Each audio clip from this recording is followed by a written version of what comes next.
మనం చూసుకుంటే మనకి యాంకిల్ భాగంలో గానీ లేదంటే ఫుట్ భాగంలో గానీ ఎటువంటి ఆర్థోపెడిక్ సమస్యలు వస్తాయి సాధారణంగా? బేసికలీ మనం చూస్తాము మోస్ట్ కామన్లీ మాకు ఆర్థోపెడిక్ ఓపీలో కానీ చూసేది మడమ నొప్పులు. So everyday if you see ఒక 100 మందిలో మనం తీసుకున్నా కూడా ఆల్మోస్ట్ లైక్ 60% ఆఫ్ ద పీపుల్కి మడమ నొప్పులు అనేటివి ఉంటాయి. అది మడిమ కింద కానీ మడిమ వెనక భాగంలో కానీ.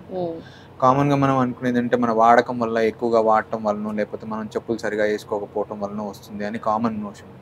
ఎవరైనా కూడా మనకు ఒక స్టాండర్డ్ ట్రీట్మెంట్ ప్రోటోకాల్స్లో వెళ్తూ ఉంటాం. లైక్ చెప్పులు వేసుకోండి, లేకపోతే ఎక్సర్సైజెస్ చేయండి, లేకపోతే దానికి మనం వేడి నీళ్ళు కాపడం పెట్టండి.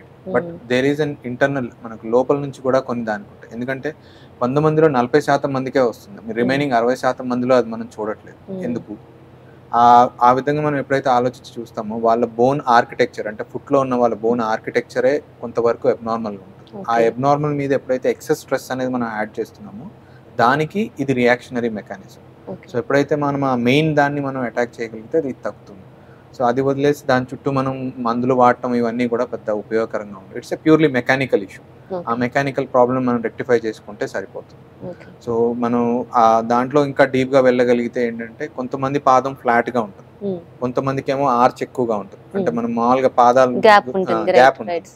ఎవరికైతే ఈ ఎక్కువ గ్యాప్ ఉంటుందో వాళ్ళకి ఎక్కువగా మడిమ వెనక భాగంలో నొప్పి ఉంటుంది. ఎందుకంటే వాళ్ళ పిక్క కండరం దాని చుట్టూ తిరిగి లాగాల్సి వస్తుంది. అంటే ఒక దారాన్ని మనం తీసుకొని టేబుల్ కొసలో ఇలా లాగుతూ ఉన్నప్పుడు అది రబ్ అవుతా ఉంటుంది. సో దానికి పెయిన్ అనేది ప్రెషర్ పడుతుంది. సో దాని ప్రొటెక్టివ్ మెకానిజం గా బాడీ వచ్చి దాంట్లో ఒక బర్సా ఫామ్ చేయటము, ఫ్లూయిడ్ కలెక్ట్ అవటం ఇవన్నీ జరుగుతుంటాయి. So main problem is that bone. ఆ బోన్ ని మనం రెక్టిఫై చేసుకోగలిగితే ఇవన్నీ కూడా తగ్గొచ్చు. మనం దాన్ని వదిలేసి ఏం చేస్తాం, ఇంజక్షన్లు వేస్తాం, లేకపోతే మడిమ నొప్పులకి ఎత్తు చెప్పులు వేసుకోమంటాం, ఇవన్నీ ఉంటాయి. So that is the main cause. Same way మనం మడిమ అడుగు భాగంలో నొప్పి ఉంటుంది, అది అందరికీ రాదు. కొంతమందికి వస్తుంది, కొంతమందికి రాదు. ఎవరైనా ఇప్పుడు సడన్ గా మనం అలవాటు ప్రకారం వీకెండ్ వారియర్స్ అంటాం, అంటే క్రికెట్ ఆడడానికి వెళ్తారు లేదా ఏదో గేమ్ ఆడటానికి, హార్డ్ సర్ఫేస్ మీద మనం ఆడినప్పుడు మడిమ నొప్పి రావచ్చు. ఆ నొప్పులన్నీ కూడా మామూలుగా మనం ఒక 2-3 వారాలు రెస్ట్ తీసుకుంటే తగ్గిపోతాయి. కానీ కొంతమందికి సంవత్సరాలు ఉంటాయి, వాళ్ళు మందులు వాడుతూనే ఉంటారు.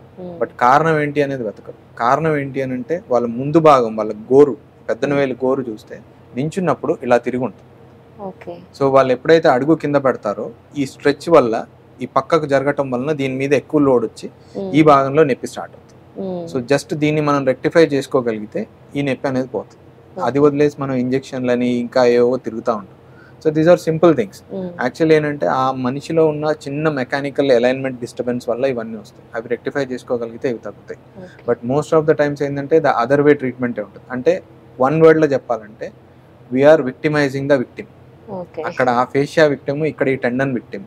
ఆ రెండింటిని మనం ఇంకా ఫర్దర్ గా ఇచ్చేస్తున్నాం, కానీ దాని కారణభూతాన్ని అటాక్ చేయం.